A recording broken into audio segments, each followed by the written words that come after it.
I'm Susan Berkley with the Inside VoiceOver e-newsletter.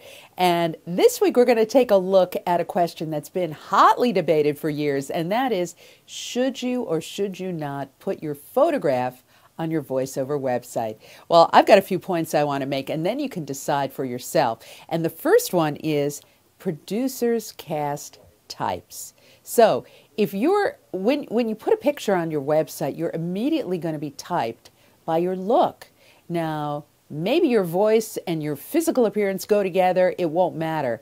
However, if not, you are going to tend to be typecast by your looks first and then by your voice. So that might help you make that decision.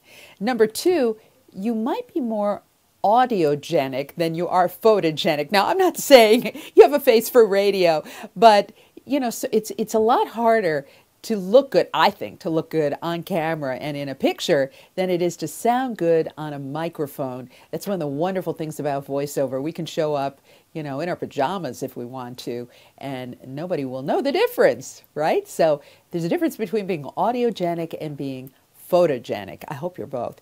The third is, in the theater of the mind, the possibilities are endless. So in VoiceOver, there's no age restrictions. You can be any kind of character, anytime, anywhere. That's why we love this part of acting, this type of acting, because the theater of the mind opens up all kinds of possibilities.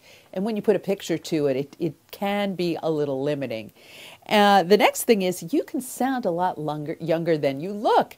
So we don't typically hear wrinkles in the voice. However, we can see them sometimes. So another thing to think about. Do you sound your age? Do you look your age? All of that stuff. And then finally, when you put your photograph on your website, it tends to put the focus on you and not your client.